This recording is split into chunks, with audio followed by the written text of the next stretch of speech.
क्या नरेंद्र मोदी झूठ बोलते हैं? जो वो भाषण देते हैं उसमें जो ऐतिहासिक तथ्यों का हवाला देते हैं, क्या वो तमाम बातें झूठ हैं? नीतीश कुमार ने ये आरोप लगाए हैं मोदी पर। क्या कुछ कहा नीतीश कुमार ने आज राजगीर में जब अपनी पार्टी के लोगों को संबोधित कर रहे थे? सुनिए आप।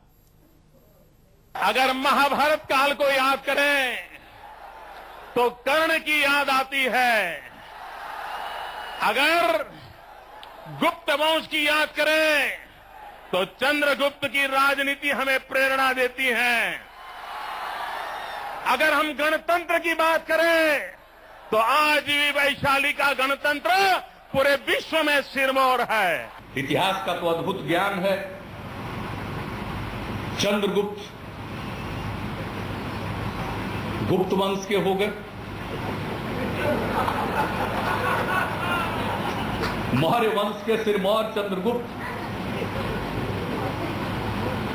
जिनका पाटलिपुत्र गुप्त वंश के काल को भी स्वर्णिम काल कहा गया है, वहां भी चंद्रगुप्त थे। लेकिन ये चंद्रगुप्त जिनकी चर्चा हो रही थी वो मौर्य वंश के संस्थापक,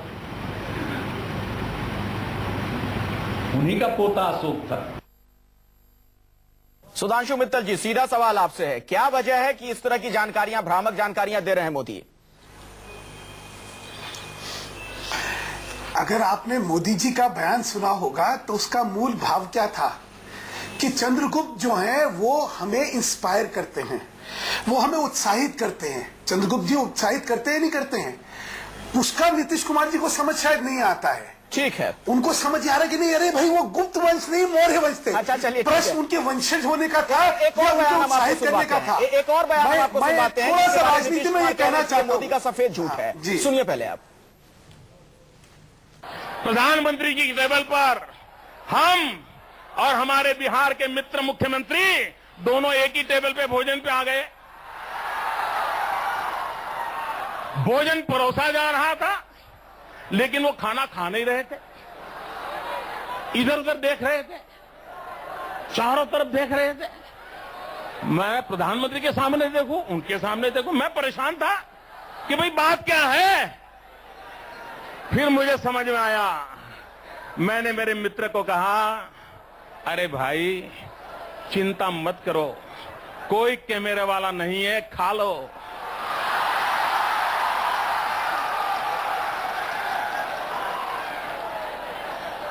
हिपोक्रेसी की भी सीमा होती है।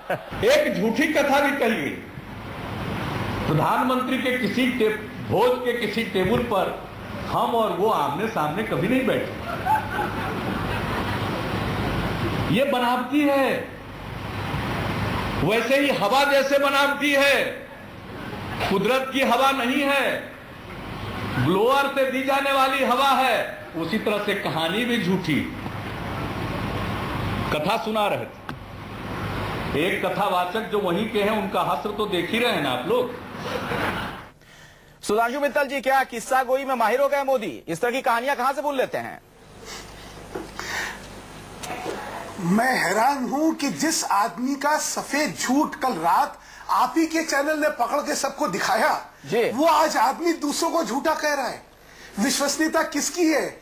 इनकी है, नरेंद्र मोदी की है। और इसका सत्य क्या है, सत्य नहीं है तो आज इन्होंने कहा है, नरेंद्र मोदी जी अपने आप जवाब दे देंगे। लेकिन जिसका झूठ तो सरेआम पकड़ा गया, आदमी कहता है कि हमारे पास इंटेलिजेंस की कोई रिपोर्ट ही नहीं थी, और कल आप ही के चैनल ने सारा खुलासा कर दिया कि कैसे रिपोर्ट थी। सुधांशु मित्तल जी,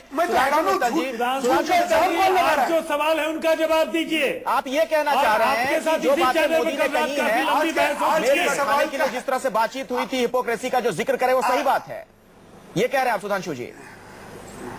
आज के नहीं, मैं ये कह रहा हूं कि ये क्योंकि तथ्य अभी सामने आए, नरेंद्र मोदी जी से पूछिए, बतलाना पड़ेगा।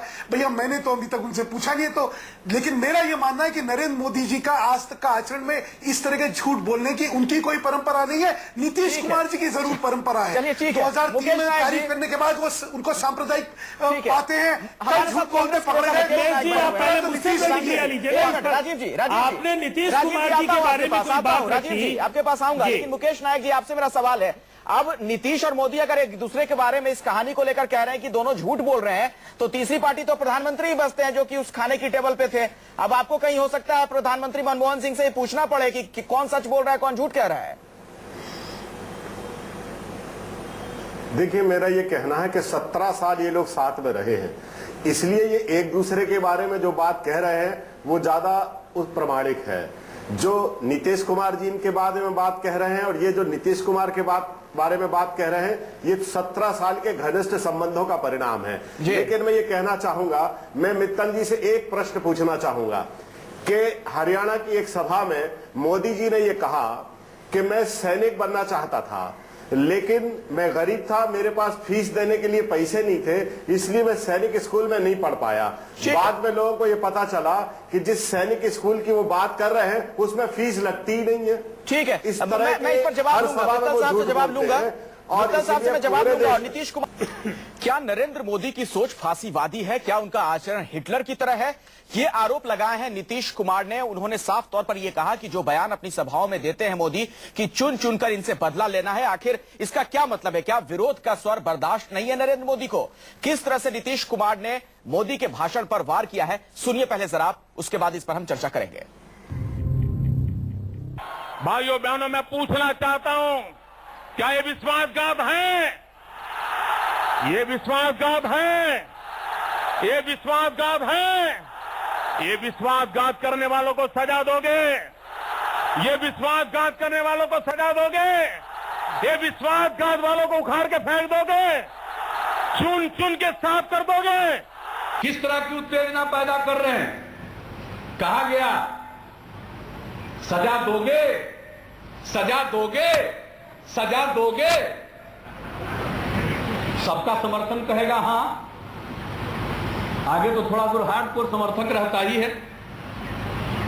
उसके बाद कहा चुन चुन कर साफ करोगे, एक बार नहीं 3 बार चुन चुन कर साफ करोगे। लोकतंत्र में चुन चुन कर साफ किया जाता है कि चुनाव में हराया जाता है? ये लोकतंत्र है या फांसीवाद है? ये कैसी भाषा है, चुन चुन कर साफ करोगे? ये लोकतंत्र की भाषा है या फासिज्म की भाषा है? जी, ये बड़ा सवाल है कि पार्लियामेंट्री डेमोक्रेसी में इस भाषा का क्या मतलब है। सुधांशु मित्तल जी, सजा दोगे और चुन चुन कर बदला लोगे, ये कहते हैं अगर अपने भाषण में नरेंद्र मोदी, तो क्यों ना उन्हें हिटलर माना जाए, हिटलर की तरह का उनका आचरण माना जाए, जो नीतीश आरोप लगा रहे हैं। लोकतंत्र की भाषा है या फैशिज्म की भाषा है या फ्रस्ट्रेशन की भाषा है, ये तय करिए। जनता का जो जवाब था उससे नीतीश कुमार जी थोड़ा घबरा गए हैं। जो जनता का आक्रोश इनके आचरण से लोगों में आया है, जो विश्वासघात से लोग आहत हुए हैं, उसका आक्रोश सामने निकल के आया है, तो नीतीश कुमार जी बौखला गए हैं और इस वजह से ये कर रहे हैं। जिस किसी ने भी वहां देखा है, वो प्रजातांत्रिक बात हो रही है, फैशिज्म की बात हो रही है, वो खुद ही समझ ले। मुझे लगता है एक्सेप्शनल इंटेलिजेंस की जरूरत नहीं है, इसमें सिर्फ एवरेज इंटेलिजेंस अगर आदमी की होगी तो वह समझ जाएगा कि क्या बातें हो रही थी और जनता ने क्या जवाब दिया। सुधांशु मित्तल कह रहे हैं फ्रस्ट्रेशन की भाषा है। बात रख दी आप लोगों की। सुधांशु मित्तल, सुनिए, बिहार के लिए नरेंद्र मोदी भारतीय जनता पार्टी के लिए भी त्याज्य थे। भारतीय जनता पार्टी ने चुनाव के पिछले 3 लोकसभा और 2 विधानसभा चुनाव में नरेंद्र मोदी को बिहार की धरती पर नहीं बुलाया, और इसकी सीधी वजह थी कि बिहार की धरती पर नीतीश कुमार की अगुवाई में जो एक धर्मनिरपेक्ष राजनीति और विकास का जो चेहरा बिहार में हमारी पार्टी और गठबंधन का था, उसको जनता ने सराहा और स्वीकारा। और इसीलिए आज जो नरेंद्र मोदी जिस तरह की बातें कह रहे हैं, उसका असर बिहार की जनता पर नहीं पड़ेगा। लेकिन एक बात जो मैं कहना चाहूंगा कि नरेंद्र मोदी ने जो हैदराबाद की सभा में 5 रुपए के टिकट लगाए, डॉक्टर राम मनोहर लोहिया ने लिखा है कि जर्मनी में हिटलर की सभाओं में जो भीड़ आती थी, उससे ऑडिटोरियम में 5 रुपए के टिकट, उस दौर में उस समय टिकट कटवाए जाते थे, पैसा नहीं, जो फ्रांक या जो करेंसी वाली हो। जी, तो जो परिस्थितियां थी, कमोबेश हिटलर के जो काम करने के जो तौर तरीके हैं, जी राजीव जी, मैं आऊंगा आपके पास। दरअसल कुछ और अहम बातें नीतीश कुमार ने कही हैं। आज जब राजगीर में वो लोगों को संबोधित कर रहे थे, राजगीर के चिंतन शिविर में नीतीश कुमार ने मोदी के कई झूठ को बेनकाब किया है। मोदी ने पटना में कहा था कि नीतीश एक बार जब गुजरात आए थे तो उन्होंने ही नीतीश को तरह तरह के पकवान खिलाए थे। इस पर नीतीश ने कहा कि गुजरात दौरे पर भोज मोदी ने नहीं, किसी और ने दिया था। इसके साथ ही नीतीश ने कहा कि मोदी मीठा खाते हैं तो थोड़ा मीठा बोलना भी चाहिए। मुख्यमंत्री हमारे मित्र गुजरात आए थे, कथा सुननी है? वो गुजरात आए थे, एक शादी में आए थे। हम भी उस शादी में शरीक हुए थे। हम एक टेबल पर खाना खा रहे थे। शाम का समय था। ये हमारे मित्र, हमारे मेहमान थे। हमने उनको इतना जम करके खिलाया, इतना जम करके खिलाया। ढोकले खिलाए, खमन खिलाया, गुजराती दाल चखाई, गुजरात की कड़ी चखाई, हर प्रकार की मिठाई खिलाई। उनका पेट भी भर गया, मन भी भर गया। इतना आस्था स्वागता की इतना गौरव हुआ था, क्योंकि मेहमान नवाजी करना ये मेरे देश की संस्कृति है, मेरे देश की परंपरा है। हमने भली भांति उसको निभाया था। विरोधियों की आलोचना की जानी चाहिए, लेकिन किस बात का? झूठ का सहारा लेकर के। गुजरात के एक भोज की बात उन्होंने कही, हम उनके गेस्ट नहीं थे। पटना हाईकोर्ट के माननीय मुख्य न्यायाधीश के घर में शादी थी, वो वहीं के रहने वाले। उनका आग्रह था कि हम भी आए, हम गए।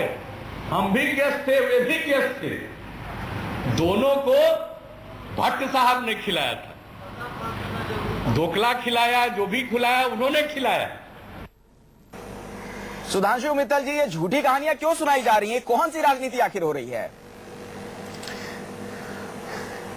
इसमें झूठ की क्या बात करी उन्होंने? क्या कहा? आतिथ्य की बात करी। गुजरात में इनका तो उनके अतिथि थोड़े ना थे, मोदी साहब के अतिथि बिहार आए थे। नीतीश कुमार वो कह रहे हैं कि मैं वहां जज के बुलावे पर गया था। आप हम अखिलेश जी, आपने भी सारा सुना है। नीतीश कुमार जी क्या कह रहे हैं आपने भी सुना है। मुझे कुछ कहने की जरूरत है क्या? मैं तो सिर्फ ये बात कह रहा हूँ। नहीं, इसलिए तो कह रहा हूं कि आप क्या बोलेंगे इस पर? धर्म कुछ होता है। हाँ। जब ये गुजरात, ये वही बतला रहा हूं ना, जब वो गुजरात, जब नरेंद्र मोदी जी गुजरात गए तो जिस आतिथ्य का इन्होंने परिचय दिया और जो आतिथ्य इनको गुजरात में मिला वो बताया जा रहा है। इसलिए हो रही है बात कि कहीं आतिथ्य धर्म का पालन होना चाहिए। वो छोड़िए बात मोदी के व्यक्तिगत मेहमान वो नहीं थे। मोदी जो बातें कह रहे हैं अपने भाषण में, उससे यही आशय है, उसका अर्थ यही निकलकर सामने आ रहा है। सुधांशु मित्तल साहब, जैसे मोदी के बुलावे पर नीतीश कुमार गए। ना बिल्कुल ना बिल्कुल नहीं। उन्होंने कहा वहां गए थे, हम भी गए थे ना।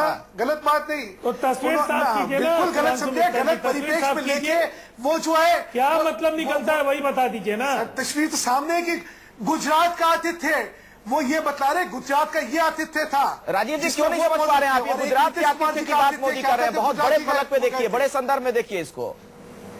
देखिए, उन्होंने जो कुछ कहा वो आपने भी सुना और उसका जो जवाब मुख्यमंत्री जी ने दिया वो भी बिल्कुल साफ है।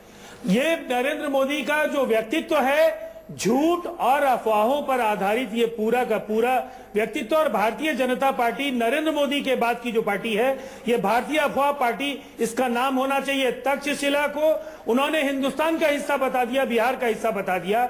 और अभी मुख्यमंत्री जी नीतीश कुमार जी जब गए पाकिस्तान की यात्रा पर, तक्षशिला के जो पुरातात्विक जो वहां अवशेष थे उन्होंने उसका भ्रमण किया और वहां से वो लौट करके आए। तो मोदी लिखा हुआ भाषण तो नहीं देते हैं बिहार की जनता को। जिस तरह की जो कुछ भी उन्होंने कहा बिहार की जनता को उन्होंने निराश किया और इतिहास के साथ उन्होंने छेड़छाड़ की है। ये